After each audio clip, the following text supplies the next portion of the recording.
브라이트 브레인 형사가 사무실에 앉아있는데 전화벨이 울렸습니다. 보석상인 리차드 브룩스는 방금 강도를 당했다고 말했어요. 브라이트 브레인은 즉시 부티크에 도착했고 브룩스 씨는 무슨 일이 있었는지 설명했습니다.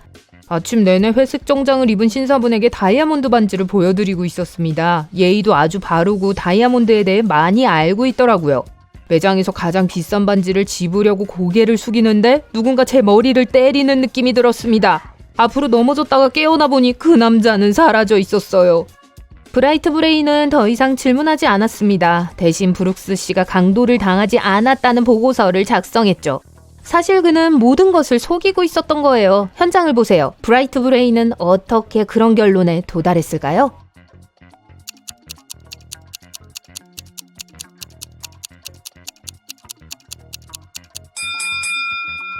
브룩스 씨가 앞으로 넘어졌다면 몸의 무게로 인해 앞에 있던 유리 카운터가 깨졌을 거예요. 그런데 보세요. 흠집 하나도 없죠. 다음날 브라이트 브레인은 출근길에 빨간 쉐보레 차량에 치였습니다. 그 남자는 꽤 빨리 도망쳤지만 형사는 차량 번호판이 62로 시작하는 것을 포착했어요. 사무실로 돌아온 브라이트 브레인은 차량의 소유주일 가능성이 있는 사람을 추적했습니다. 네안더 씨였어요. 형사는 경찰과 함께 네안더 씨의 집에 도착하자마자 마당에 62번 번호판을 단 빨간색 쉐보레 차량을 발견했습니다. 그런데 충돌 흔적은 보이지 않았어요. 브라이트 브레인은 용의자 네안더 씨를 신문했지만 그는 이렇게 말했습니다. 맹세코 전 아니에요. 전 이틀 동안 집을 나간 적이 없어요. 그리고 일주일 전에 열쇠를 잃어버려서 차를 사용할 수도 없었어요.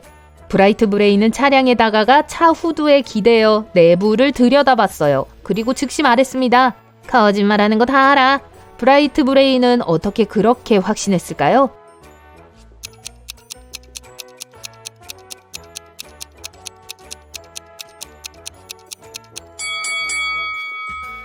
형사는 자동차가 최근에 사용됐는지를 감지하는 가장 간단한 방법으로 모터의 온도를 확인했습니다.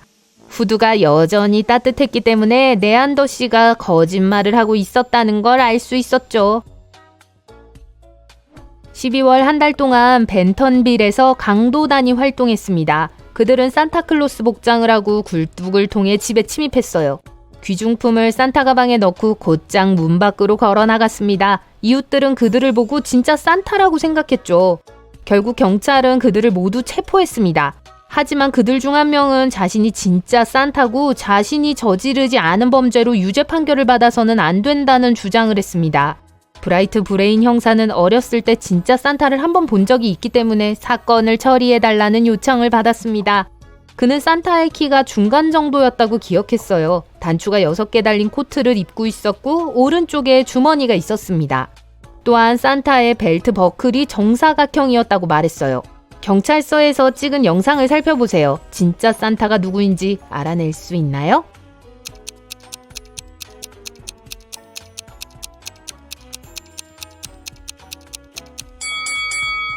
오른쪽 두 번째예요. 브라이트 브레인의 설명에 모두 부합하는 인물이죠. 브라이트 브레인이 체육관으로 차를 몰고 가기로 결정했을 때 비가 내리고 있었습니다. 가는 도중 한 여성이 차를 세우며 도움을 요청했어요.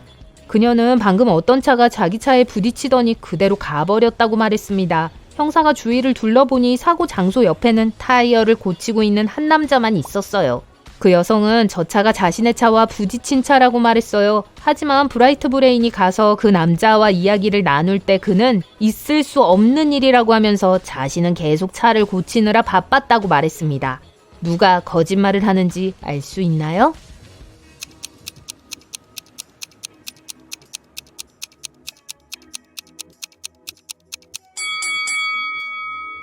차를 고치는 남자예요. 비가 막 내리기 시작했기 때문에 그가 계속 차를 고치고 있었다면 차 밑에 땅은 마른 상태였을 거예요. 하지만 보세요. 젖어 있잖아요. 그건 그가 방금 그곳에 도착했고 실제로 사고에 대한 책임이 있다는 걸 의미하죠. 다음날 브라이트 브레인은 여자친구의 집에서 바로 자신의 사무실 건물로 향했습니다. 그는 회사에 늦었기 때문에 도중에 여러 차례 정지 신호를 무시했어요. 그가 일방통행도로로 잘못 진입하는 순간 경찰차가 바로 옆을 지나갔지만 경찰관은 그를 체포하지 않았습니다. 왜 그랬을까요?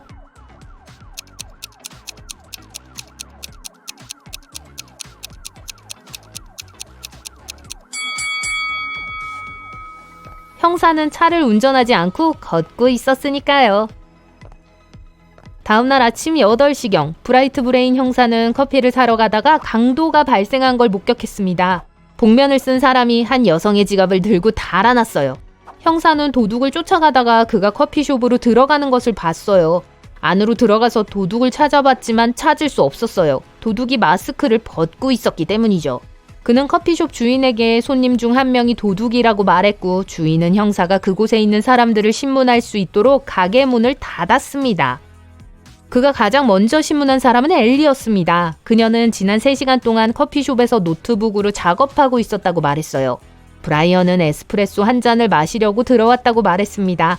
캐서린은 방금 아침을 먹기 시작했는데 수상한 점은 발견하지 못했다고 말했고요. 마지막으로 그는 커피숍 주인인 존을 신문했습니다. 그는 오전 7시에 가게 문을 열었고 그 이후로 가게를 떠나지 않았다고 말했어요. 브라이트 브레인은 범인이 누구인지 즉시 알아챘습니다. 여러분도 누구인지 짐작할 수 있나요?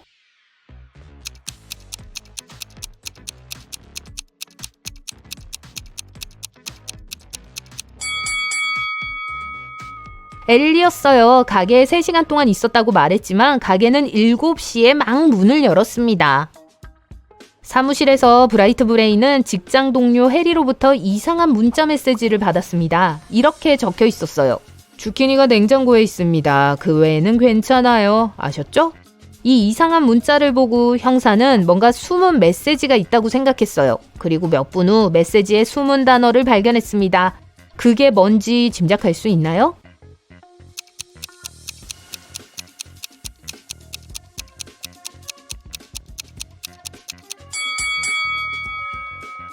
자세히 보면 각 줄에 첫 글자를 섞어 동물원이라는 단어를 만들 수 있어요. 브라이트 브레인은 재빨리 짐을 챙겨 동네 동물원으로 향했습니다.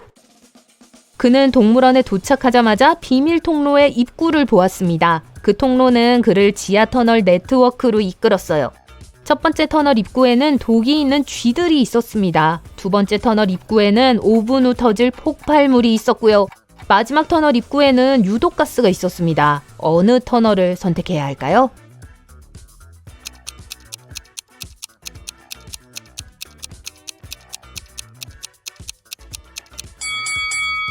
물론 두 번째입니다. 폭발물이 터진 후에 터널을 통과할 수 있죠. 터널 끝에서 그는 어두운 방을 발견했습니다. 그가 들어가자마자 문이 뒤에서 잠겨서 갇혔어요. 방의 다른 쪽 끝에 있는 다른 문을 제외하고는 방은 비어 있었습니다. 그 문은 문자 조합 잠금 장치로 봉인돼 있어요. 그 문에는 다음과 같은 힌트가 적힌 종이가 있었습니다. P 더하기 3, N 빼기 1, B 빼기 1, N 더하기 4, S 더하기 1. 암호는 어떤 단어일까요?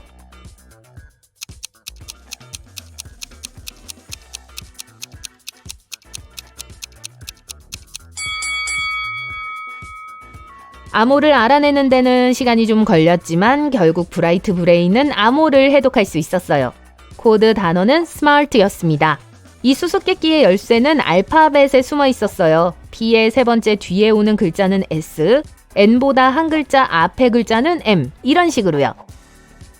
문이 열리자 길이 다른 방으로 이어졌고 마침내 해리를 만났어요. 브라이트 브레인은 동료를 풀어주고 그 상황에서 벗어나게 해주겠다고 말했어요.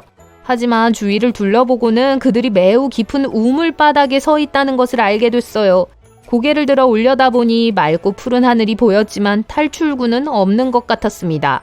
형사는 흙이 머리 위로 떨어지는 걸 느꼈고 진흙 속에 파묻힐까봐 두려웠어요. 다행히도 두 사람은 1시간 만에 우물에서 살아서 빠져나왔습니다. 어떻게 빠져나올 수 있었을까요?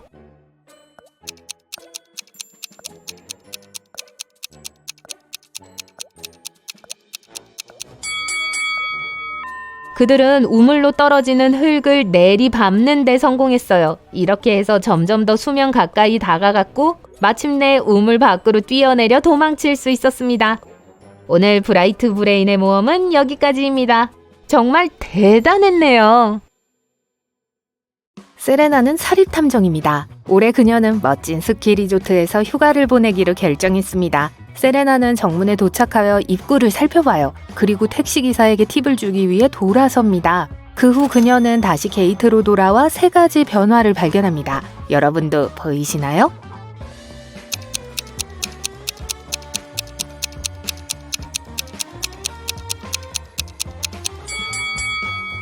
여기 있어요. 세레나가 호텔에 들어서요. 3명의 포터가 짐을 들어주겠다고 해요. 하지만 한 명은 세레나를 도와줄 수 없습니다. 그게 누구고 이유가 뭔지 아세요?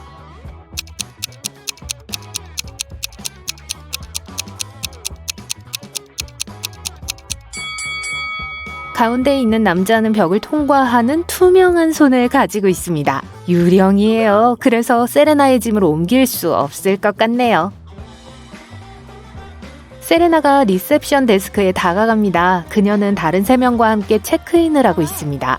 세레나가 여권을 살펴보다가 바로 위조 여권을 발견합니다. 여러분은요?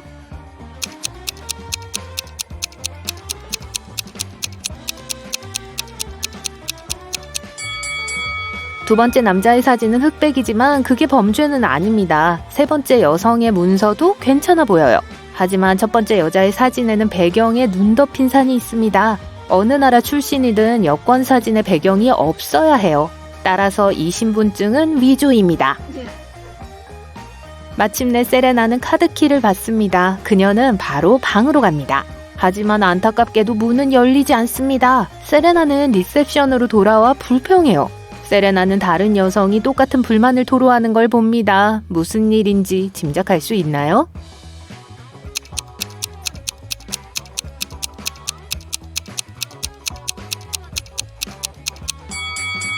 세레나 열쇠에 있는 방번호 기억하세요? 981번이었어요. 이 숫자를 거꾸로 뒤집으면 186이 되죠. 관리인이 이 2개의 열쇠를 혼동한 거예요. 숙녀분들은 열쇠를 교환하면 됩니다. 그러면 사건은 끝납니다. 마침내 세레나는 멋진 스위트룸에 들어섭니다. 그녀는 사진을 몇 장 찍어 친구에게 보냅니다. 두 사진에서 10가지 차이점을 찾을 수 있나요? 시간이 더 필요하면 언제든지 동영상을 멈추세요.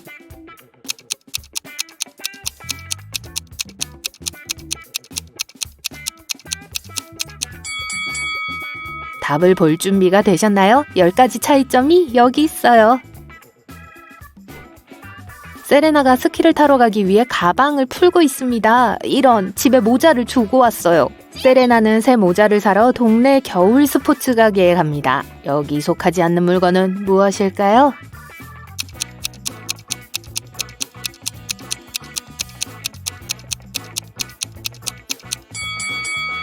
이 장난감 로봇, 하이힐 샌들, 플라스틱 피라미드는 어울리지 않아요.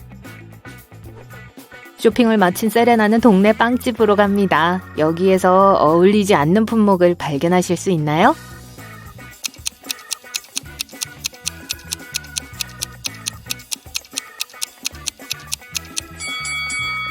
이 반려동물 사료캔과 강아지 그릇은 물론 고양이 나무도 여기에 어울리지 않아요. 마지막으로 세레나는 스키복을 입고 있습니다. 그녀는 다른 리조트 투숙객들과 함께 케이블카를 타고 산 정상으로 향해요. 리프트 요금을 지불하지 않은 승객이 보이시나요?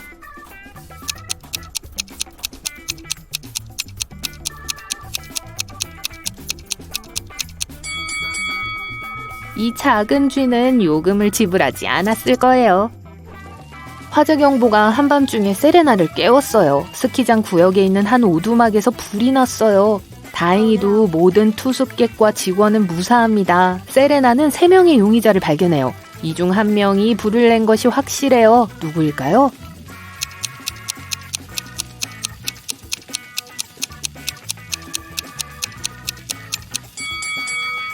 목욕 가운을 입은 남자예요. 주머니에 불을 붙이는 액체 한 병을 숨기고 있어요.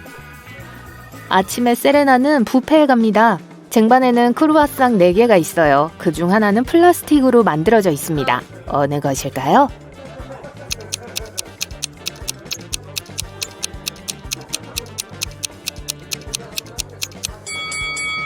누군가 첫 번째 크루아상을 깨물었으니까 진짜일 거예요. 세 번째 크루아상은 약간 타서 진짜 반죽이에요. 네 번째 크루아상을 자세히 살펴보세요. 초콜릿이 접시에 흘러내렸으니 그것도 진짜일 거예요. 따라서 두 번째 크루아상만 플라스틱일 수 있습니다. 세레나가 아침 식사를 시작합니다. 마야라는 젊은 여성이 세레나의 식탁에서 멀지 않은 곳에서 남편과 함께 식사를 하고 있어요. 갑자기 마야가 아파서 기절합니다. 남편이 의사를 부르고 의사가 즉시 도착해요. 의사들은 마야가 독을 먹었다고 결론 내려요. 남편은 말도 안 돼요. 아내는 오늘 이 식탁에 있는 아침 식사 외에는 아무것도 먹거나 마시지 않았어요. 나도 먹었어요. 하지만 전 괜찮아요. 의사는 음식을 검사했고 놀랍게도 문제가 없었어요. 세레나는 이미 이 미스테리를 풀었습니다. 여러분은요?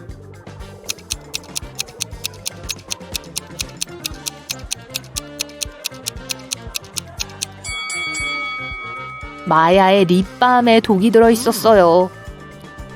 세레나는 마야의 남편이 그녀를 독살했다고 의심합니다. 그래서 그녀는 증거를 찾기 위해 남편을 따라가기로 결심하죠. 남편은 호텔 방에 잠시 들어왔다가 나가요. 세레나는 방으로 몰래 들어갑니다. 세레나는 호텔 수첩을 제외하고는 수상한 점을 발견하지 못합니다. 누군가 노트에서 정확히 한 페이지를 찢어버린 거예요.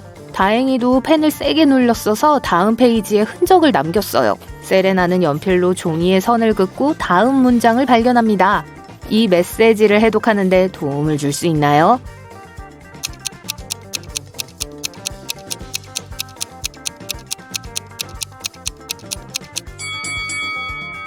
메시지를 거꾸로 읽으면 다음과 같습니다. 마야가 병원에 있습니다. 일을 끝내세요.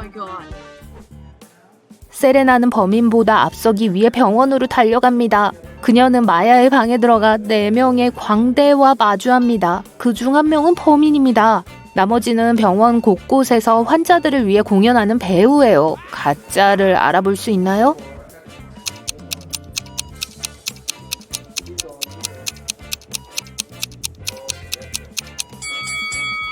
빨간 리본을 든 남자가 범인이에요. 그는 변장을 서두르느라 이 방의 장식물을 몰래 훔쳤어요.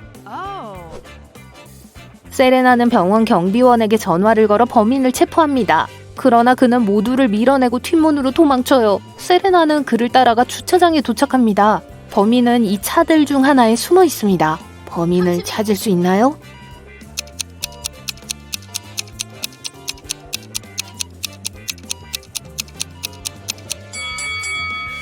이 세대의 차량은 비어있고 침입 흔적도 없어요.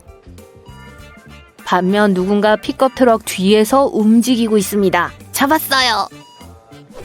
경찰은 범인과 마야의 남편을 체포해요. 한편 세레나는 늦은 밤 휴식을 취하기 위해 호텔로 돌아와요. 근데 그녀의 방이 엉망진창이에요. 누군가 그녀의 물건을 뒤진 것이 분명해요. 아침이 되자 세레나는 3명의 용의자를 신문해요. 청소부는 어제 오후에 침대 시트를 교체하고 카펫에 묻은 커피의 얼룩을 지우고 나갔어요. 라고 말합니다. 관리인은 화장실 세면대를 고치려고 수리공을 보냈습니다. 하지만 저는 직접 들어가지 않았어요. 수리공이 어젯밤 싱크대를 고치려고 방을 방문했습니다. 물건이 여기저기 널려 있었어요. 하지만 저는 그냥 지저분한 사람이라고 생각했죠. 누가 거짓말을 하나요?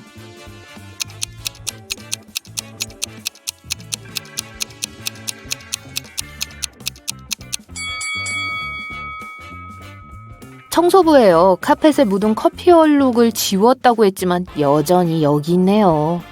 세레나는 호텔 라운지의 의자에 앉아 친구들에게 보낼 엽서를 씁니다. 갑자기 카페테리아에서 핫초코 냄새가 납니다. 그녀는 그곳으로 가서 한 잔을 주문해요. 몇 분 후 세레나는 의자로 돌아옵니다. 이런, 엽서가 사라졌어요. 그녀는 옆에 있던 세 사람에게 물어봅니다. 마이크는 저는 계속 책을 읽고 있었어요. 그래서 주위를 둘러보지 않았죠.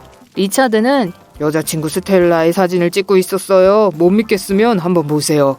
스텔라는 리차드가 진실을 말하고 있어요. 카메라를 향해 포즈를 취하고 있었죠. 내가 왜 당신 물건에 신경을 써요?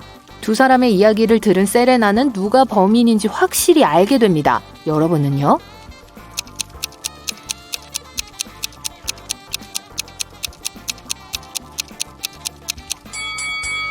리차드의 사진을 자세히 살펴보세요. 스텔라는 벽난로 앞에 서 있습니다. 확대하면 불 속에 있는 엽서가 보여요. 이 거짓말쟁이들은 불꽃을 더 밝게 태워서 사진에 잘 보이게 하기 위해 엽서를 사용했어요. 리처드는 사과하고 세레나에게 줄 엽서를 새로 삽니다. 세레나는 엽서 중 하나를 집어들고 그 위에 다음과 같은 말을 적습니다. 이 메시지의 의미를 해독하실 수 있나요?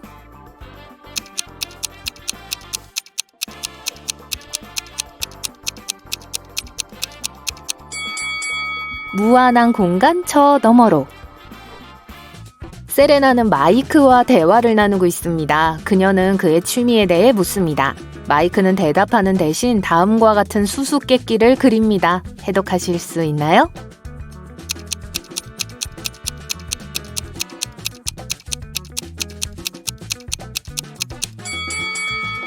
그는 수영을 좋아해요. 세레나가 퍼즐을 좋아하시는군요. 내 수수께끼를 풀면 핫초코 한 잔을 사줄게요. 라고 말합니다. 마이크도 동의합니다. 여기 수수께끼가 있어요. 물음표를 올바른 문자로 바꾸는 것이 과제입니다.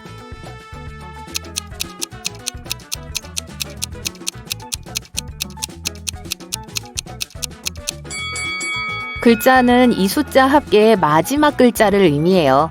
6의 3배는 18이므로 정답은 N이고 7의 3배는 21이므로 정답은 2입니다.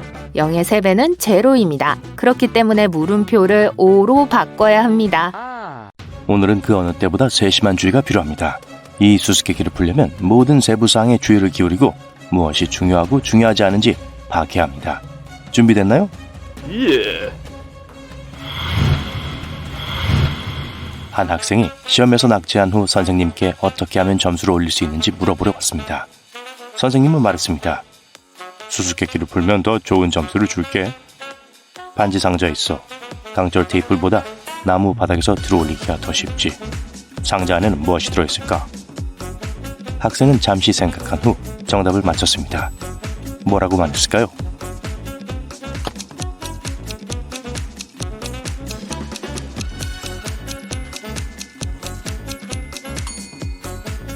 상자는 자석으로 채워져 있어요. 이 삼각형들을 보세요. 마지막 삼각형에는 어느 숫자가 들어가야 할까요?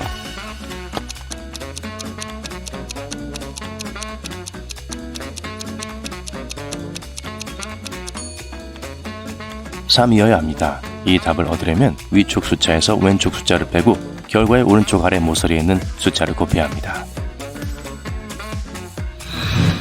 이 두 시계는 모두 문제가 없어 보입니다. 하지만 언뜻 보기에만 그래요. 하나는 진짜고 다른 하나는 그냥 장난감이죠. 어느 것이 진짜인지 알 수 있을까요?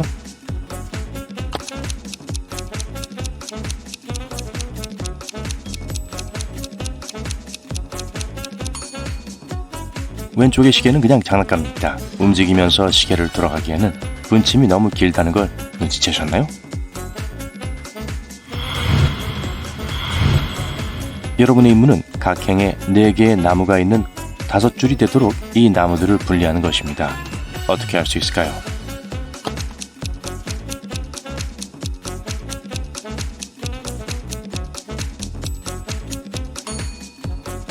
이 작업을 수행하는 가장 좋은 방법은 이거예요. 위험한 범죄자가 경찰을 피해 도망쳤습니다. 그는 부유한 저택에서 일자리를 얻었습니다. 형사들이 그곳에 도착했을 때 최근에 3명의 남자가 고용되었다는 것을 알게 되었습니다. 경찰은 3남자를 신문했습니다. 요리사 마이클은 경찰에게 전에 식당에서 일한 적이 있다고 말했어요. 하지만 식당이 폐업하면서 새로운 일자리를 찾았다고 말했습니다. 정원사 존은 항상 식물에 관심이 있었다고 대답했어요. 정원 디자인 과정을 마친 후 이 직장에 취직했어요. 경비원 로버트는 아버지가 집주인의 친구라고 말했습니다. 아버지는 로버트가 이 직장을 구하는 걸 도와줬어요. 범죄자는 누구일까요?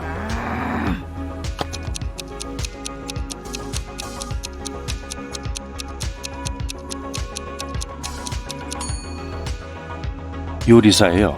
주의 깊게 봤다면 경찰이 오기 전에 그가 오믈렛을 만들려고 했다는 걸 눈치챘을 거예요. 하지만 달걀 껍질로 가득 차 있었어요. 진짜 요리사라면 절대 그런 실수를 하지 않았을 거예요. 이 그림을 주의 깊게 보세요. 몇 가지가 잘못됐어요. 하지만 문제를 더 어렵게 하기 위해서 몇 가지가 잘못됐는지 말하지 않겠습니다.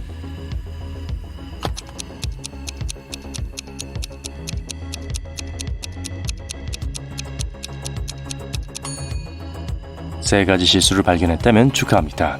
네, 이 시계는 모두 엉망이에요. 6월은 30일밖에 없어요. 그리고 소녀가 신고 있는 신발은 짝짝이에요. 다음 그림은 어떤가요? 여기서 실수를 찾을 수 있나요?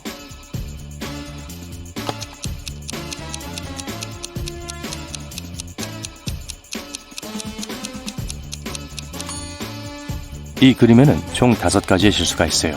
우선 당근은 이런 식으로 자라지 않아요. 냉장고처럼 보이지만 안에 빗자루가 있어요. 이 남자는 아마 외출할지 집에 있을지 결정하지 못한 것 같아요. 그의 신발을 보세요. 의자는 다리 하나가 빠져 있어요. 그리고 여자는 진공 청소기 대신 잔디 깎는 기계를 사용하고 있어요.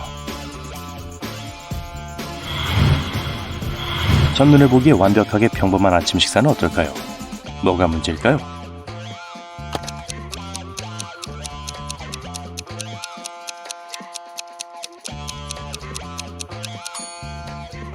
주전자입니다. 일반 전기 주전자의 경우 최대는 상단에, 최소는 하단에 표시되며 그 반대 경우는 없습니다.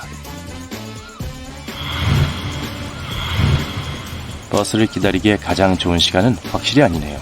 어쨌든 이 그림에서 이상한 점을 발견할 수 있나요?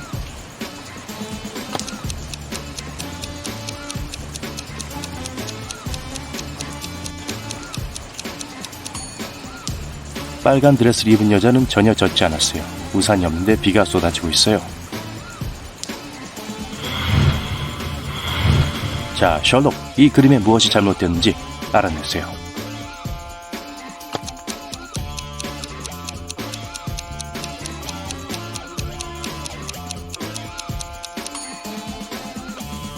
강이에요. 다리 밑을 지난 후에 어디로 사라지나요?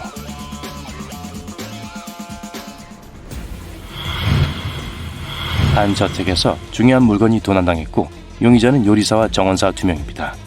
정원사는 하루 종일 정원에서 일하고 있었는데 무언가 타는 냄새를 맡고 소방서에 전화를 했다고 했어요. 반면에 요리사는 아침 내내 주방에서 일하고 있었다고 말했습니다. 누가 거짓말하고 있을까요?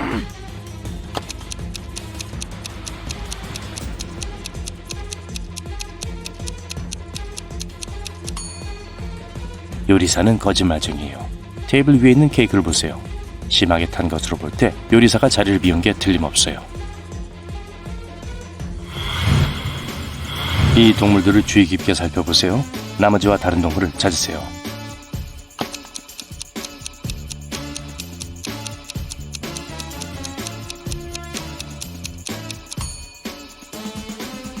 캥거루는 이름이 C로 시작하지 않는 유일한 동물입니다.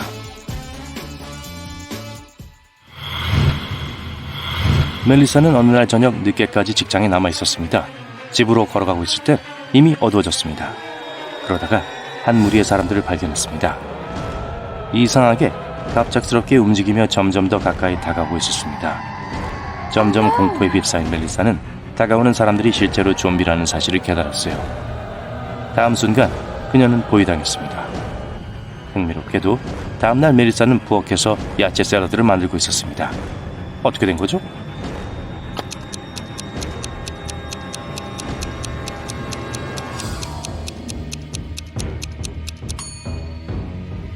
벽에 걸린 달력을 보세요. 11월 1일이네요. 전날은 할로윈이었어요. 좀비는 그냥 분장한 사람들이었죠. 제리는 슈퍼마켓에서 경비원으로 일하게 되었습니다. 전날 제리는 한 젊은 여성이 매장을 나설 때 경보음을 들었습니다. 그는 여자를 멈춰 세우고 영수증을 가지고 있는지 물었습니다. 영수증이 있다고 하자 제리는 영수증과 그 여성의 가방을 확인했습니다. 모든 것이 정상으로 보였지만 제리는 여전히 경찰에 신고했습니다. 왜 그랬을까요?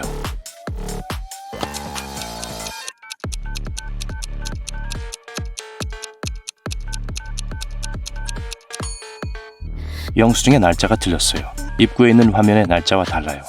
그 여자는 전날의 모든 물건을 샀고 다음날 와서 똑같은 물건을 훔쳤어요. 한 부유한 사업자가 식당에서 독살당했습니다. 경찰이 도착했을 때 당시 식당에 있던 다른 손님들을 모두 신문했습니다. 알버트는 동생과 전화 통화를 하고 있었다고 말했습니다. 쥐리는 경찰에게 화장실에서 줄을 서서 기다리고 있었다고 말했습니다. 다이애나는 상사에게 제출할 보고서를 쓰고 있었다고 말했습니다. 필립은 옷을 입고 나갈 준비를 하고 있었다고 했어요. 범인은 누구일까요?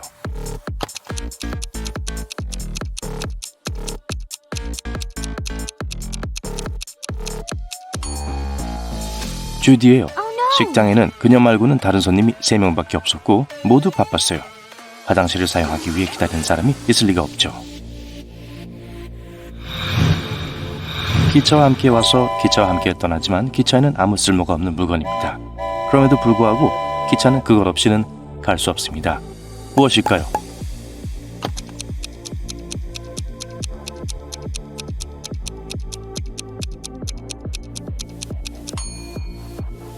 소음입니다. 앤드류와 그의 친구 케네스는 즐거운 시간을 보내기 위해 해변에 갔습니다. 앤드류는 그곳에서 만난 게리와 함께 배구를 시작했습니다. 경기가 끝난 후 앤드류는 해변 바에 가서 레모네이드를 주문했습니다. 하지만 레모네이드를 마시자마자 앤드류는 속이 메스꺼워지고 의식을 잃었습니다. 케네스는 구급차를 불렀고 친구는 병원으로 이송됐어요. 앤드류는 독을 마신 것으로 밝혀졌죠. 경찰은 용의자들을 신문했습니다. 케네스는 바텐더가 앤드류의 음료에 뭔가를 넣은 게 분명해요 라고 말했어요. 바텐더는 말했어요. 내가 왜 손님에게 독을 먹여요? 아마 함께 배구를 하던 남자였을 거예요. 경기에서 졌으니 복수하고 싶었던 거겠죠.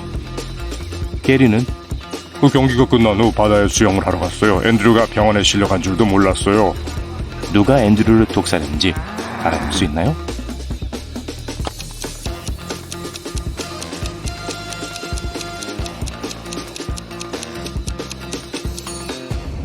바텐더였어요. 게리가 게임에서 졌다고 거짓말을 해서 누명을 씌운 거죠. 티나와 베티라는 두 소녀가 숲에서 길을 잃었어요. 얼마 후 두 소녀는 열매가 많이 자라는 공터를 발견했습니다. 그때 둘은 배가 고팠어요. 둘은 열매를 간식으로 먹기로 했어요.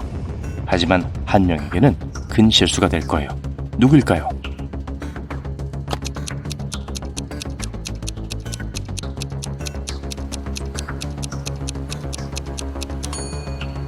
베티는 멸종 위기에 처한 식물의 열매를 먹고 있어요.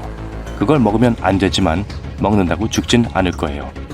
반면에 디나가 먹고 있는 열매 옆에는 새가 있는데 죽은 것 같아요. 그 열매가 소녀에게도 독이 될 수 있다는 뜻입니다. 먹기엔 너무 위험해요. 디나, 내려놓고 가는 게 좋을 거야.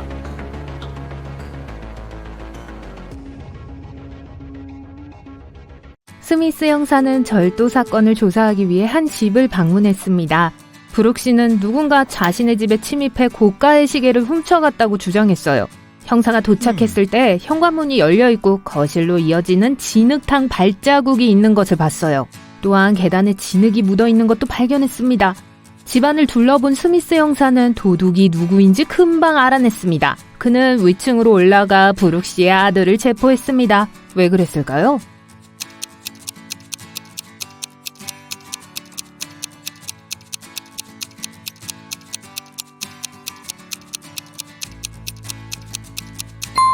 형사는 발자국이 집 밖으로 나가지 않은 것을 알아챘고 도둑이 아직 집 안에 있다는 뜻이죠.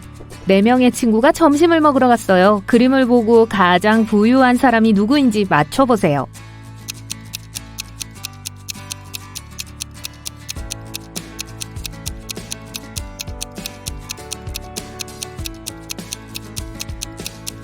오른쪽에 있는 사람이에요. 첫 번째 사람은 가짜 아이폰을 가지고 있으니까 아니에요.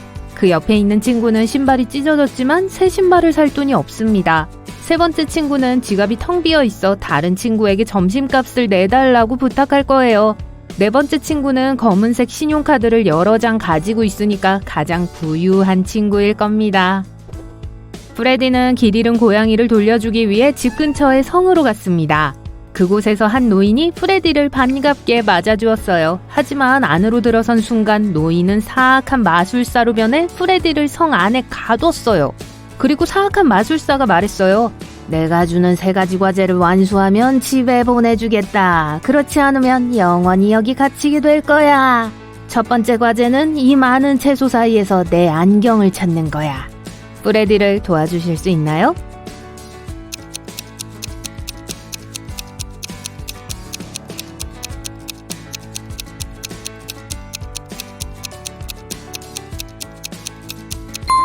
여기 있어요. 호박 바로 옆에요. 다음 과제로 프레디는 물약을 만들어야 했고 재료를 올바른 순서로 넣어야 했습니다. 마술사가 프레디에게 레시피가 적힌 종이를 줬어요. 프레디가 물약을 만드는 걸 도와주실 수 있나요?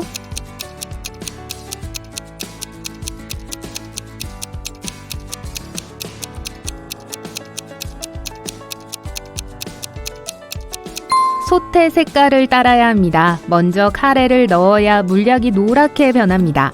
그런 다음 블루베리를 조금 넣으면 녹색으로 변합니다. 마지막으로 토마토를 추가하여 물약이 갈색으로 보이도록 합니다. 잘했어요, 프레디. 프레디의 세 번째 과제는 이 지저분한 방에서 책을 찾는 거예요. 할 수 있으시겠어요?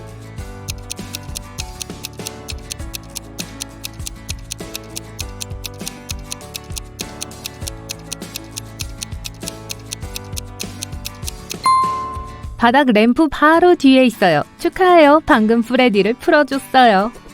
화요일 샘과 피터는 저녁 식사를 하러 식당에 갔습니다. 식사 후 계산서를 지불했어요. 하지만 샘과 피터가 계산하지 않았다면 누가 계산을 했을까요?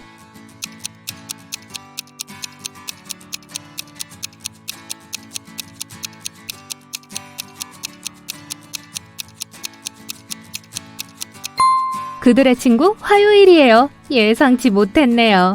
아틀라스는 버려진 집의 다락방에서 깨어났습니다. 그는 집 밖으로 나갈 방법을 찾으려고 했지만 문이 3개 달린 방만 발견할 수 있었습니다. 문마다 다른 위험이 숨겨져 있었습니다. 첫 번째 문 뒤의 창문과 바닥은 모두 돋보기로 만들어져 있었기 때문에 들어가면 햇빛에 화상을 입을 수 있었습니다. 두 번째 문은 유독가스로 가득 찬 방을 숨기고 있었습니다. 세 번째 문 뒤에는 굶주린 사자가 있었어요. 아틀라스가 탈출하려면 어떻게 해야 할까요?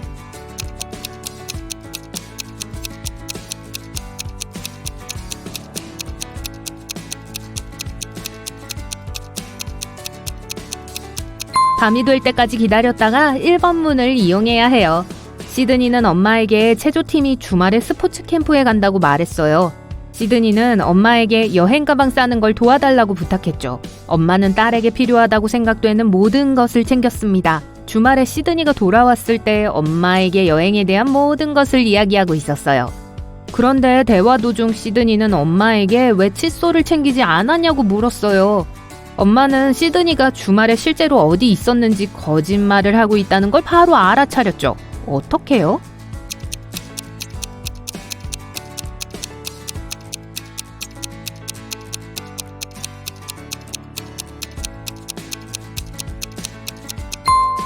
시드니의 어머니가 칫솔을 챙겼기 때문이에요. 시드니의 체조복 속에 칫솔을 넣어두었어요. 시드니가 정말 그 캠프에 갔다면 그 옷을 입고 칫솔을 찾았을 거예요. 킴벌리는 오래된 다락방에서 메모와 함께 가방 3개를 발견했습니다. 메모에는 가방 중 하나에 100만 달러가 들어있다고 적혀 있었습니다. 또한 다른 2개의 가방은 비어 있었다고 적혀 있었어요. 어느 가방에 현금이 들어있는지 알아낼 수 있는 기회는 단 한 번뿐이에요. 킴벌리는 가방에 적힌 메시지 중 하나만 사실이라는 걸 알고 있었어요. 첫 번째 가방에는 현금은 여기 없어요 라고 적혀 있었어요. 두 번째 가방에도 현금은 여기 없어요 라고 적혀 있어요. 마지막 가방에는 현금은 2번째 가방에 있어요 라고 적혀 있었습니다. 어느 가방을 선택하실래요?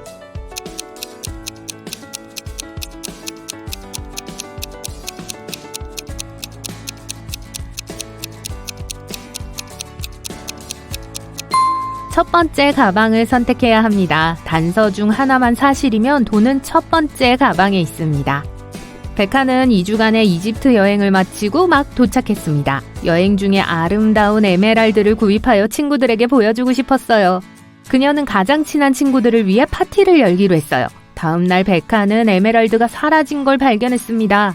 베카는 즉시 도둑을 찾기 위해 형사를 불렀어요. 베카는 전날 밤 찍은 사진 몇 장을 보여줬어요. 형사는 잠깐 살펴본 후 이미 범인이 누구인지 알아냈습니다. 이 사진들을 보세요. 형사는 어떻게 범인을 찾아냈을까요?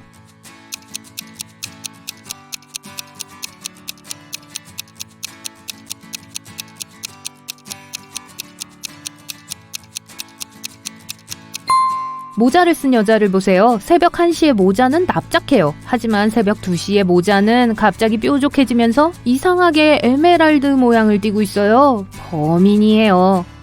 비 오는 저녁 딜런은 운전을 하고 집으로 돌아가는 길이었어요. 버스 정류장을 지나는데 세 사람이 딜런에게 태워달라고 합니다. 차에 자리가 하나밖에 없지만 그 사람들을 모두 도와주고 싶었어요. 매우 추워 보이는 할머니 한 분이 계십니다. 병원에 빨리 가야 한다고 말하는 한 의사가 있습니다. 그리고 딜런이 짝사랑하는 여자도 있어요. 딜런이 모두를 돕기 위해 할 수 있는 최선의 조치는 무엇일까요?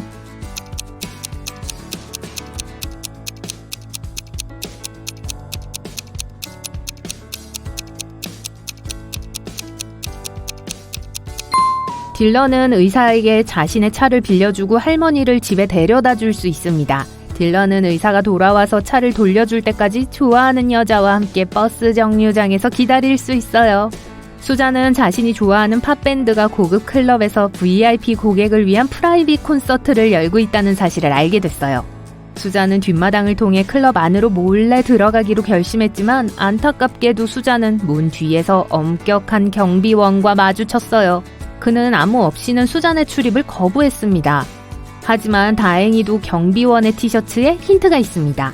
힌트는 E 인피니티 플러스 BD.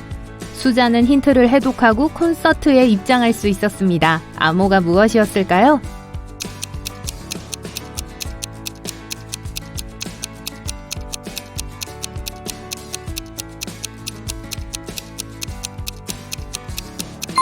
무한한 공간 저 너머로. 어느 날 오후 니콜은 거실에서 아버지 프랭크가 익명의 문자 한 통을 받고 걱정하는 모습을 발견했어요. 프랭크는 사립탐정이었는데 방금 마을에서 가장 위험한 범죄자의 주소가 적힌 메시지를 받았어요. 더티 잭. 그는 범인이 어떻게 생겼는지 모르지만 그 지역을 확인하러 가기로 결정했어요. 주소는 오래된 창고로 밝혀졌고 안으로 들어가 보니 4사람이 테이블에 앉아 포커를 치고 있었습니다. 목수, 트럭 운전사, 정비공, 소방관 4사람이 있었습니다. 프랭크는 아무런 망설임이나 의사소통 없이 소방관을 체포했습니다. 그가 범인이라는 걸 어떻게 알았을까요?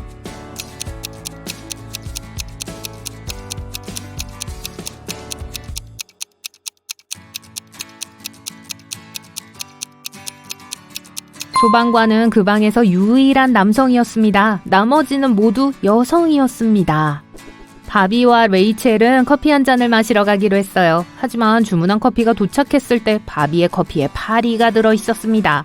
바비는 웨이터를 불러 컵을 바꿔달라고 요청했어요. 웨이터는 다른 커피잔을 가져왔지만 2초 후 바비는 다시 웨이터를 불러 말했어요. 이봐요, 똑같은 컵이잖아요 라고 말했습니다. 어떻게 알았을까요?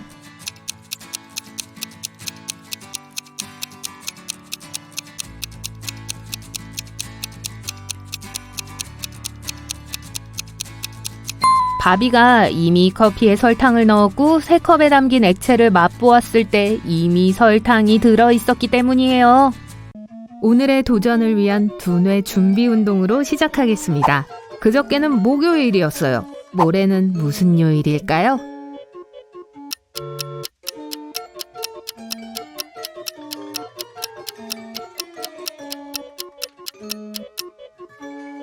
그저께가 목요일이었다면 오늘은 토요일이라는 뜻입니다. 그래서 내일 모레는 월요일입니다. 존스 부인은 개가 6마리예요. 도디, 렉시, 멜, 팡, 소소, 라나예요. 얼마 전 새 강아지를 얻었어요. 이번엔 어느 이름을 고를까요? 렉사, 베아?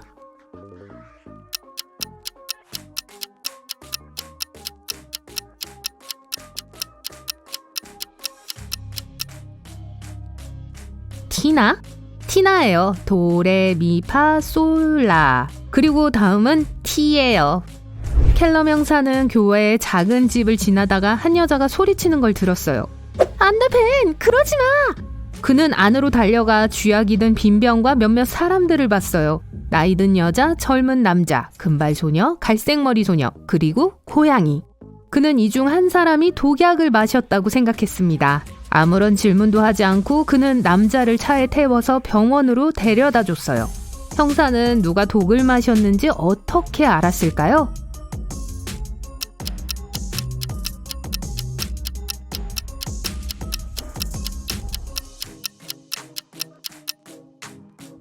이름을 들었어요. 벤이었어요. 집에는 남자가 한 명뿐이었어요. 엠마는 비밀 요원이고 해외에서 밀수품을 밀반입했을 가능성이 있는 남자를 쫓고 있습니다. 오늘 밤 그의 비밀 사무실을 찾아 그곳에 침입했습니다. 금고가 4개 있어요. 엠마는 장비를 사용하여 3개를 열었지만 모두 비어 있었습니다. 마지막 금고의 코드를 알아내려고 할 때 장치가 작동을 멈췄어요. 엠마는 오직 자신의 힘으로 알아내야 합니다.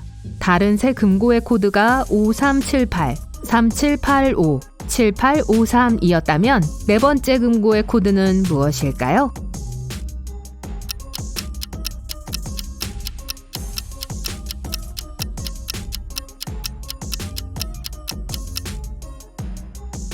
다음 코드가 이전 코드의 첫 번째 자리를 마지막 위치로 이동하여 형성된다는 걸 눈치채셨을 거예요. 그래서 네 번째 코드는 8537입니다. 에밀리는 휴가 중이었고 그녀는 호텔에 머물고 있었어요.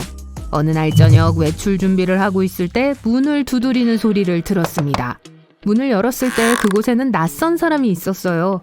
아, 미안해요. 실수를 했어요. 방을 잘못 찾았어요. 방해해서 죄송합니다. 그 남자는 떠났지만 에밀리는 그게 실수라고 생각하지 않아서 신고했어요. 왜 의심을 했을까요?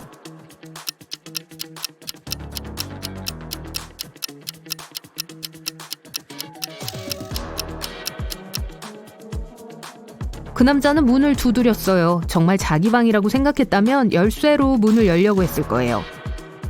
에스메는 숲에서 산책을 하다가 길을 잃었습니다. 곧 마녀의 집을 발견하고 안으로 들어가 고양이를 쓰다듬고 마녀에게 집으로 데려가 달라고 부탁했어요. 하지만 마녀는 제안을 했습니다. 한 문장을 말해봐. 만약 그 문장이 사실이라면 넌 여기에 영원히 머물 거야. 만약 거짓이라면 100년 동안 여기 있게 될 거야. 그렇지 않으면 집에 데려다 줄게. 에스메가 뭐라고 했을까요?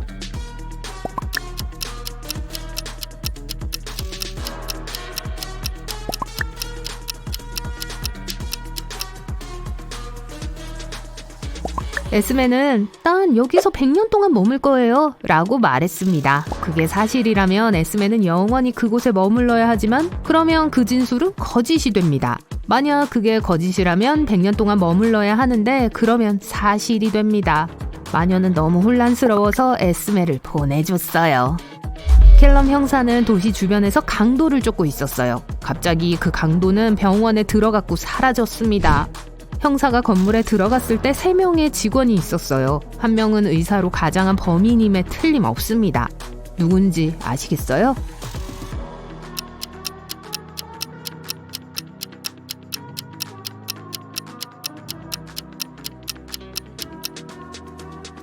왼쪽에 있는 남자예요. 다른 의사들은 모두 병원 신발을 신고 있는데 그 사람만 일반 운동화를 신고 있어요. 어느 여름날 경찰은 강도가 스페인에서 탈출하여 로스앤젤레스로 가는 비행기를 탄다는 정보를 입수했어요. 강도의 인상착의를 알아냈어요. 키가 180cm고 말랐고 검은 머리에 턱수염은 없어요. 켈럼 형사는 그를 체포하기 위해 공항에 도착했습니다. 한번 보세요. 경찰이 찾는 사람은 누구죠?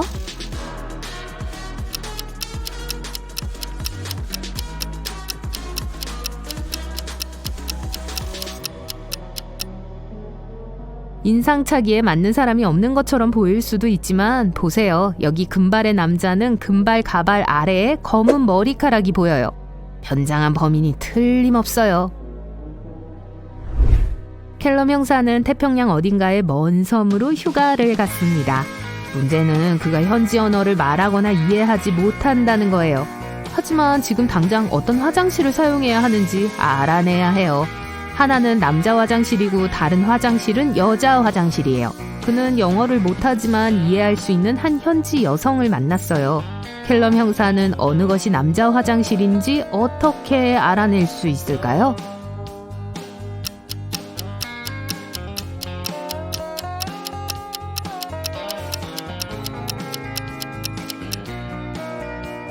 두 가지 질문만 해도 가능합니다. 처음에 자신을 가리키며 나는 남자인가요? 라고 묻고 그 대답을 기억해야 합니다. 그 지역 여성이 뭐라고 대답하든 그것은 그렇다는 것을 의미합니다. 그러면 켈럼 형사는 한 화장실을 가리키며 여기가 남자 화장실인가요? 라고 두 번째 질문을 할 수 있습니다. 대답이 이전과 같다면 예입니다. 다르다면 아니요입니다. 그런데 어떤 언어로든 대답할 줄 아는 건 무엇일까요?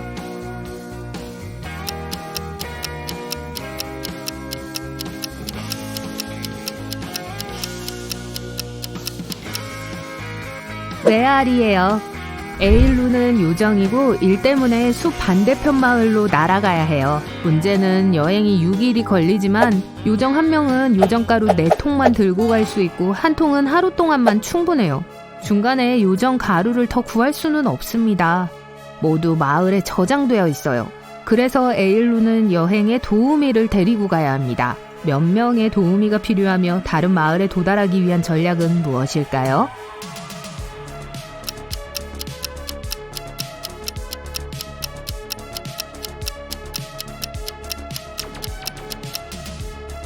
에일루는 2명의 도우미가 필요해요. 그들을 B와 C라고 부를게요.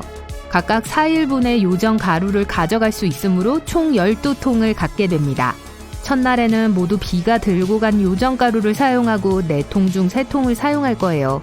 하루가 지나면 B는 날아서 마을로 돌아가고 에일루와 C는 계속 여행을 합니다. 남은 요정 가루는 B가 안전하게 집으로 돌아가기에 충분해요. 둘째 날에 에일루와 C는 C가 들고 간 요정 가루를 사용하기 때문에 오늘 중으로 2개를 사용할 겁니다. 그 다음에 C는 집에 갈 거예요. 집으로 돌아가는 길은 이틀이 걸릴 거고 2통은 C가 돌아가기에 충분할 겁니다. 에일루는 혼자 여행을 계속하고 4일이 더 걸리겠지만 그곳에 도착할 수 있는 4통의 요정 가루가 남아있을 거예요. 엘은 대학생이에요. 기차를 타고 학교에 갑니다. 하지만 기차역까지는 항상 자전거를 타고 가요. 엘의 집은 2역 사이에 있고 첫 번째 역에서는 1마일, 두 번째 역에서는 2마일 떨어져 있어요. 매일 아침 엘은 자전거를 타고 첫 번째 역까지 갑니다. 하지만 매일 오후 학교에서 돌아올 때는 두 번째 역에서 내립니다. 왜일까요?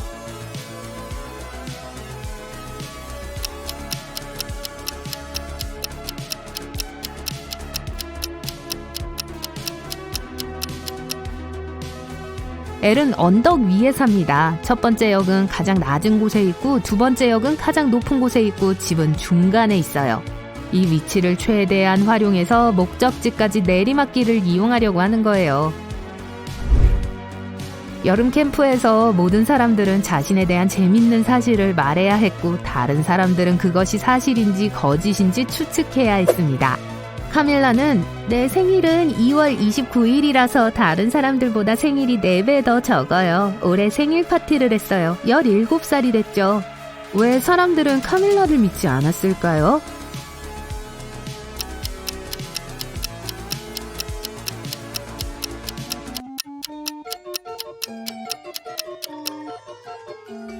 (2월 29일은 4년에 한 번뿐입니다. 17은 4로 나눌 수 없기 때문에 카밀라는 17번째 생일을 축하할 수 없었어요. 그래서 그날 태어나지 않았거나 17살이 아니에요. 레리는 대학 교수예요. 그는 문제 학생 마이크에게 일주일 안에 에세이를 쓰라는 과제를 줍니다. 7일 후 마이크는 레리에게 마감일을 3일 늘려달라고 간청하는 메시지를 보냈어요. 레리는 동의해요. 3일 후 레리는 과제를 달라고 합니다. 그런데 마이크가 5일을 더 연기해달라고 해요. 레리는 매우 친절해서 이번에도 동의합니다. 5일 후 마이크는 레리에게 타고 있는 촛불을 보여주며 선생님, 이 촛불 심지가 다 타버릴 때까지 마감일을 연기해 주실 수 있나요? 라고 합니다. 레리는 웃으며 동의해요. 마이크도 웃습니다. 왜냐하면 이제 과제를 제출하지 않아도 되거든요. 왜죠?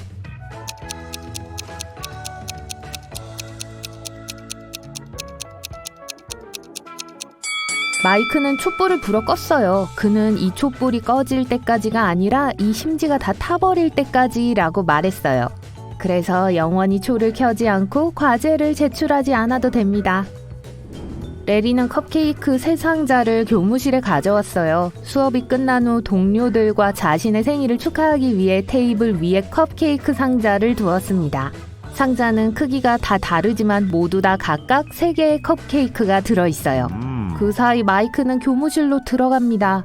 그는 한 상자를 열고 컵케이크 3개를 먹었어요. 수업이 끝난 후 레리는 교무실에 있는 모든 상자에 여전히 컵케이크가 3개 들어있다는 걸 알게 됩니다. 어떻게 이게 가능하죠?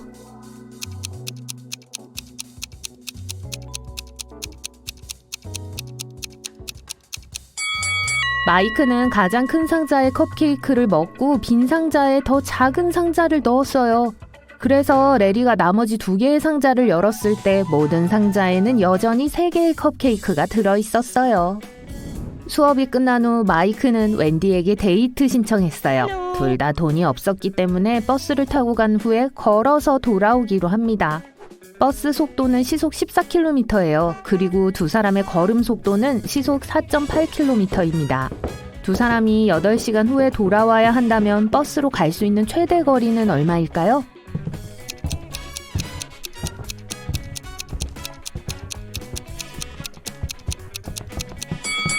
마이크와 웬디는 걸을 때보다 버스를 탈 때 3배 더 빨리 이동할 수 있어요. 그러므로 시간의 4분의 3을 걷는 데 쓰고 4분의 1만 버스를 타는 데 써야 합니다.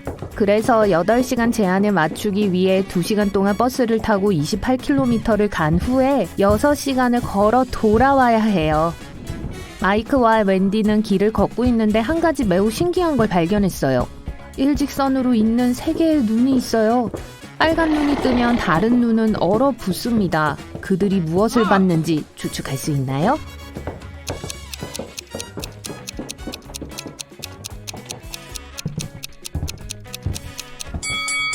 신호등. 마이크는 기숙사로 돌아왔을 때 그의 음식이 모두 없어졌다는 걸 알게 됩니다. 그는 이 3사람을 의심했어요. 누가 음식을 먹었는지 추측할 수 있나요?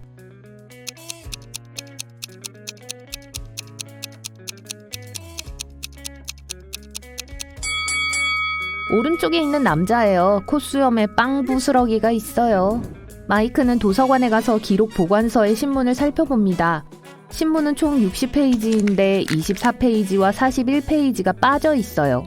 또 어느 페이지가 빠져 있는지 짐작할 수 있나요?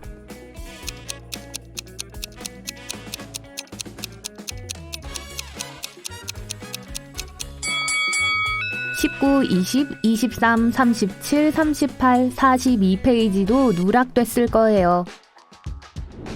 마이크는 신문 안에서 쪽지를 발견합니다. 도서관에는 놀라운 보물로 이어지는 비밀의 미로가 있어요. 노트에 이 지도가 표시되어 있어요. 마이크가 이 길을 잘 따라갈 수 있도록 도와주세요.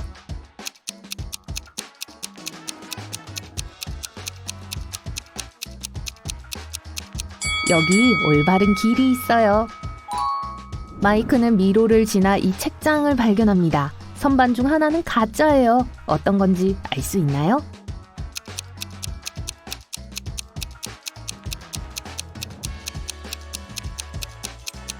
이 선반이 가짜예요. 다른 책꽂이에 있는 책들은 먼지와 거미줄로 덮여 있어요. 하지만 이 책들은 깨끗하고 주변에 거미줄이 찢어져 있어요. 마이크는 가짜 책장 뒤에 숨겨진 비밀의 방을 찾습니다.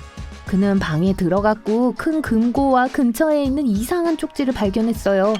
금고가 잠겨있고 마이크는 그것을 열기 위해 9글자의 비밀번호를 입력해야 합니다.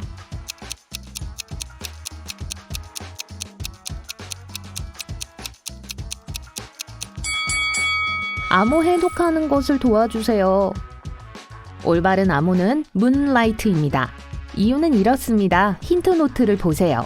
마이크가 해야 할 일은 각 단어에 해당하는 숫자와 문자를 사용하는 것입니다. 메이즈의 첫 번째 글자는 M입니다. 룩스의 세 번째 글자는 O입니다. 로지즈의 두 번째 글자도 O입니다. 이런 식으로요. 마이크는 금고를 열고 3개의 똑같은 원석과 노트를 발견합니다. 갑자기 비밀의 방으로 통하는 문이 쾅 닫히고 벽이 다가오기 시작해요. 마이크는 쪽지를 읽습니다. 이 다이아몬드 중 오직 하나만이 진짜예요. 그것을 찾아서 자물쇠에 넣으세요. 15초밖에 없습니다. 행운을 빌어요. 마이크가 가짜 다이아몬드를 구분하는 걸 도와주세요.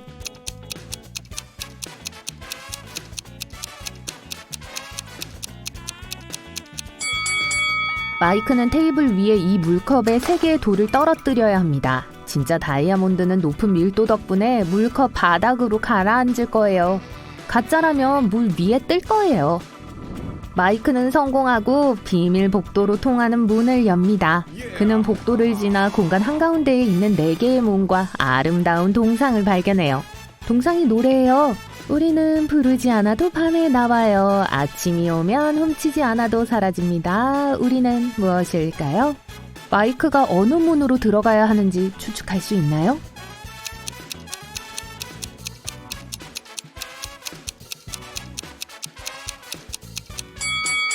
그 노래에 힌트가 있어요. 동상은 별에 대해 노래하고 있습니다. 그러므로 마이크는 별로 장식된 문을 선택해야 해요.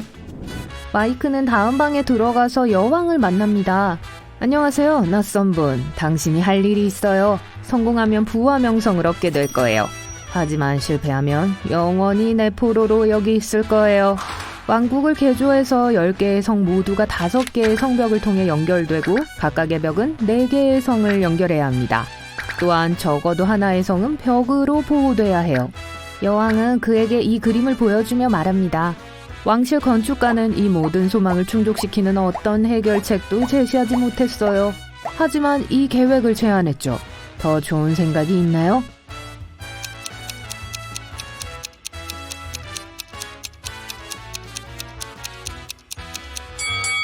마이크는 여왕을 기쁘게 하기 위해 이 해결책을 제시해야 합니다. 현재 2개의 성이 벽으로 보호되고 있어요.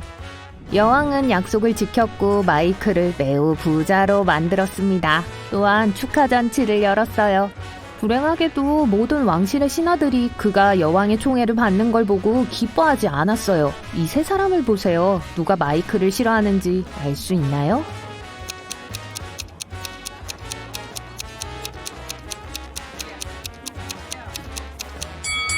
이 다정해 보이는 영주가 마이크에게 금화자루를 주지만 그 선물 안에는 뱀이 숨어 있습니다.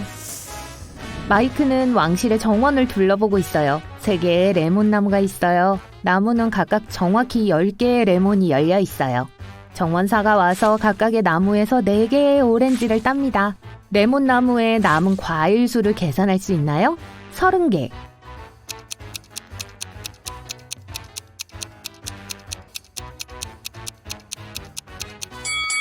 오렌지는 레몬나무에서 자라지 않아요. 여왕은 마이크에게 놀라운 이야기를 들려줍니다. 난 드래곤 경주를 좋아해요. 일요일 말을 타고 왕국 밖의 아늑한 마을로 경주를 보러 갔어요. 5일 후 월요일 말을 타고 집에 돌아왔죠. 여왕은 타임머신이 없다는 사실을 고려해 볼 때 이걸 설명할 수 있나요?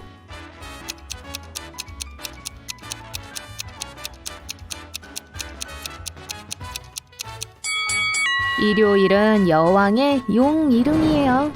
마이크는 왕국이 매우 좋았지만 이제 집에 갈 시간입니다. 여왕은 그에게 수박 크기의 원석 3,000개를 줍니다.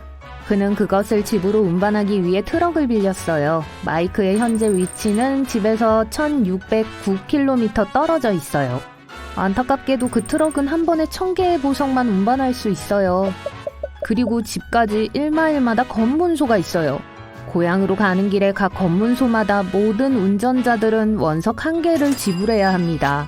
하지만 왕국 방향으로 가는 길은 공짜예요. 마이크가 고향으로 가능한 한 많은 보석을 가져갈 수 있는 방법은 무엇일까요?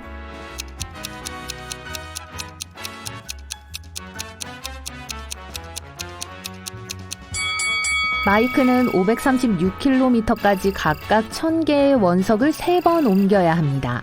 그러고 나서 2,001개의 원석을 남겨두고 1,073km를 더 가야 해요. 이 시점에서 803km를 1,000개의 원석을 싣고 2번 여행해야 합니다. 이렇게 하면 1,000개의 보석을 갖게 될 거예요. 나머지 167km를 이동한 후 마이크는 833개의 보석이 남을 거예요. 그는 여전히 부유하고 멋질 거예요. 바비와 마사는 함께한 지 꽤 됐어요. 오늘 밤 바비는 마사에게 청혼하기를 바라면서 다이아몬드 반지를 갖고 그녀의 아파트에 도착했어요. 하지만 그곳에 들어가자마자 뭔가가 잘못되었다는 걸 알아차렸어요. 거실은 엉망이었고 마사는 어떻어요? 바비가 여자친구를 찾기 위해 쓸 수 있을 만한 단서가 보이나요?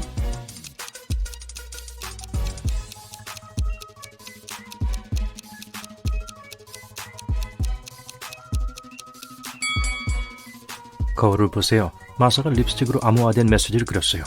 체리와 숫자 3개가 있어요. 1, 8, 5. 하지만 저게 무슨 뜻이죠? 숫자는 1월, 8월, 5월 이 3달에 해당해요.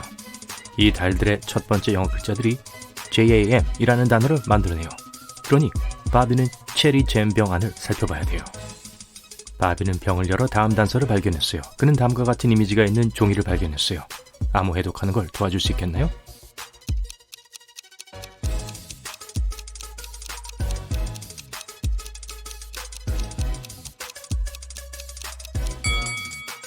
각각의 벌레는 고유한 수의 다리를 가지고 있어요.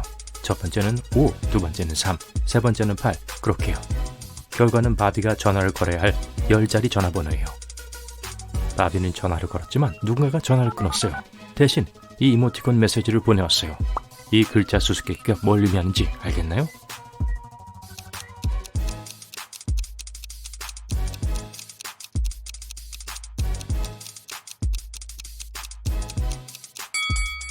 이 단어들을 큰 소리로 말해보세요. 그럼 알 거예요. 1, OK, 락, T, 레인 또는 1 o'clock train, 1시 기차예요. 바비는 새벽 1시에 기차를 타기 위해 기차역으로 서둘러 갔어요. 파리로 떠나는 거였어요. 계산원에게 남은 표는 2장뿐이에요.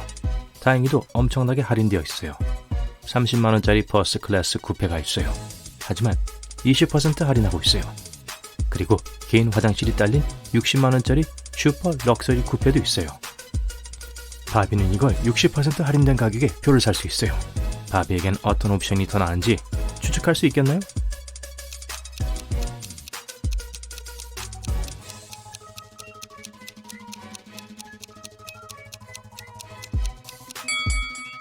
할인가를 보면 두 티켓 모두 가격이 비슷해요. 24만 원으로요. 그래서 바비는 럭셔리 쿠페를 구입해 개인 화장실을 즐기는 게 나아요. 바비는 기차에 타서 잠시 졸았어요. 깨어났을 때 누군가가 자신의 손에 쪽지를 올려놓은 걸 알게 되었어요. 바비는 다음 기차 칸으로 뛰어가 그곳에서 3명의 승객을 봤어요. 그는 사기꾼을 바로 알아차렸어요. 여러분은요?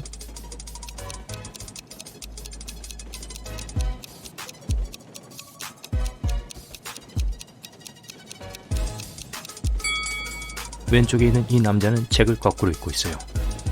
기차는 파리에 도착했고 수상한 남자는 도망쳤어요. 바비는 그를 따라 기차역 지하로 갔어요. 남자는 사라졌는데 바비는 길을 잃었어요. 그는 잠시 돌아다니다가 지붕에 작은 문이 있는 이 3개의 엘리베이터를 봤어요. 지하실에서 탈출하려면 하나의 작은 문을 통해 밖으로 나와야 해요. 하지만 한 가지 문제가 있어요. 각각의 엘리베이터 출입문에는 뭔가가 있어요. 불, 무거운 돌, 그리고 흐르는 수도관. 바비가 올바른 선택을 할 수 있게 도와줄 수 있나요?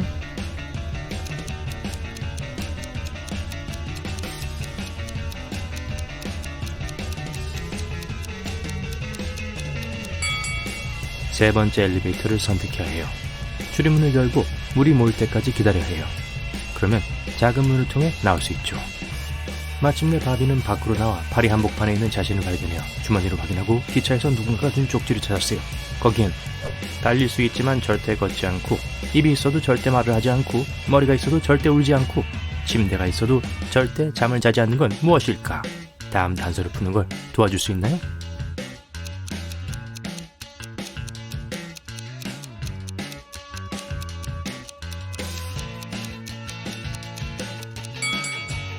정답은 강입니다. 그래서 바비는 강을 향해 걸어가야 해요. 둑에서 마임하는 광대가 바비에게 다가와서 말했어요. 게임을 하자. 너가 내 수수께끼를 풀면 다음 단서를 줄게. 피에르는 매일 면도를 하지만 여전히 긴 수염을 갖고 있어. 그게 어떻게 가능하지? 맞췄나요?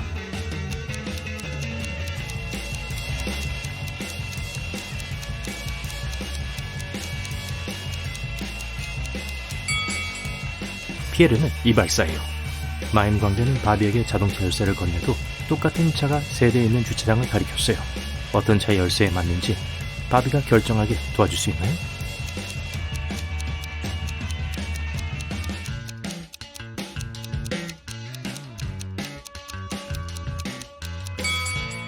이걸 해보세요. 열쇠에서 단서를 찾으려고 하지 마세요. 바비의 이름이 차창 왼쪽에 쓰여 있어요. 바비가 차에 탔지만 어디로 가야 할지 몰랐어요. 차 안에서 뭔가 단서를 찾을 수 있겠나요?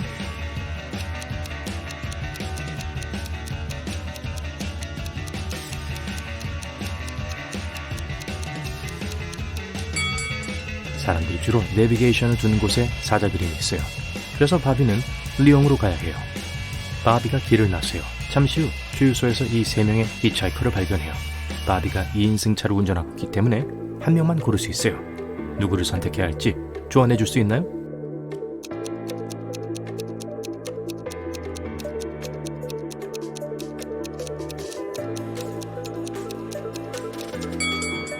이 예쁜 여자는 달주 범죄자예요. 역 벽에 붙어있는 포스터를 보세요. 그녀의 얼굴이죠. 그리고 이 악이 없어 보이는 할머니는 늑대 인간이에요. 손가락을 보세요. 보름달이어서 이미 변신하기 시작했어요. 세 번째 남자는 복싱 선수 같아 보이지만 그중 가장 안전한 선택이에요. 바비는 음식을 좀 먹기 위해 그림 같은 마을에 들렀어요. 식사를 주문하고 돈 낼 준비를 해요. 하지만 지갑을 찾지 못했어요. 도둑이 그걸 빼앗아 달아났어요. 바비는 그를 쫓았어요. 하지만 범인이 너무 빨리 뛰고 있었죠. 그는 이 세 개의 오두막 중 하나에 숨었어요. 바비가 도둑이 어디에 숨어있는지 알아내는 걸 도와줄 수 있나요?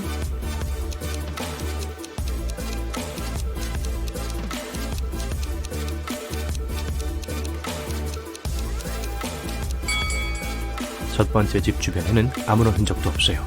한동안 아무도 집 주변을 걸어다니지 않았어요. 세 번째 집의 경우는 안에 사람이 너무 많이 있어요. 도둑은 아주 세련됐지만 아주 더러운 신발을 신고 있었어요. 카페 바닥에 남긴 발자국 기억나요? 같은 흔적이 두 번째 집으로 이어지고 있어요. 바비는 집에 들어갔고 도둑을 만났어요. 도둑이 말했어요. 당신이 나의 퍼즐을 푼다면 지갑을 돌려줄게. 그러니 잘 들어봐. 내겐 19개의 플라스틱 머그잔이 있는데 그중 7개를 제외한 모두를 분실했어. 지금 나는 몇 개의 머그잔을 갖고 있을까? 바비를 도와줄래요?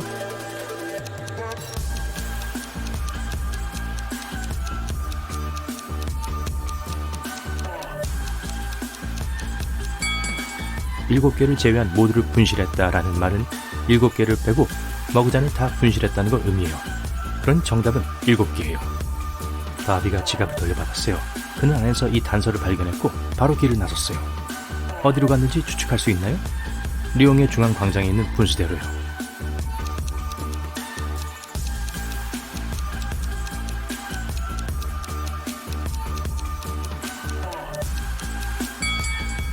바비가 화장실에 가야 했기 때문에 멈췄어요. 동네 슈퍼마켓 근처 주차장에 차를 두고 내렸어요. 돌아왔을 때 나쁜 소식을 접해야 했어요. 누군가가 차에 긁은 자국을 남겼어요. 바비는 근처에 서 있는 세 사람을 신문하기로 했어요. 조씨는 의심스러운 건 못 봤는데요. 범죄가 일어났을 때 전 슈퍼마켓 안에서 쇼핑하고 있었어요. 라고 말했어요. 벨라는 미안해요. 전 개 산책시키고 눈 영상을 찍고 있었어요. 전 주차장을 보지도 않았어요. 라고 말했어요. 그리고 카일이 말하길 방금 그냥 우유 사러 왔어요. 전 급해요. 아내가 집에서 절 기다리고 있어요. 누가 거짓말하고 있죠? 조시요. 그의 가방을 보세요. 녹색 잎이 튀어나와 있어요. 범죄 현장에서도 같은 녹색 잎을 찾아볼 수 있어요.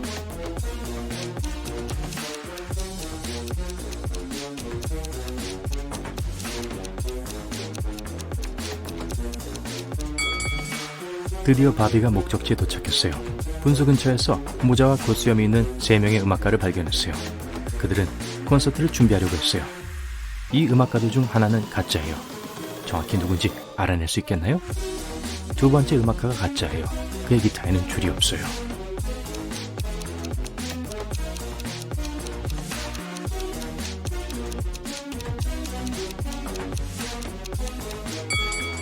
바비가 가짜 음악가에게 접근했어요. 알고 보니 여자친구 마사가 변장한 거였어요. 그녀는 바비에게 고를 수 있는 3개의 상자를 주었어요. 상자 중 하나에는 반지가 있어요. 상자마다 문구가 적혀있는데 그중 하나만이 사실이에요. 바비가 반지를 찾는 걸 도와줄 수 있나요?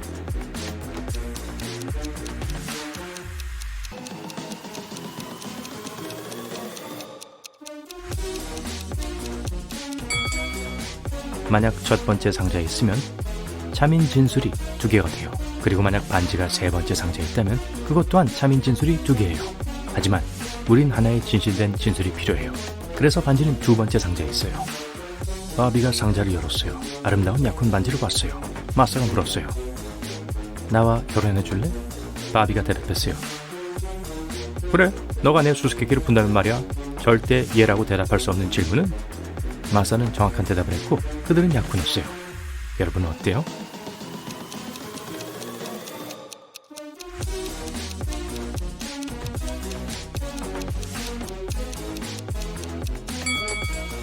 이 미스터리를 풀었나요? 몇 가지 가능한 답이 있죠. 그중 하나가 당신이 말하는 모든 게 거짓말이야 예요.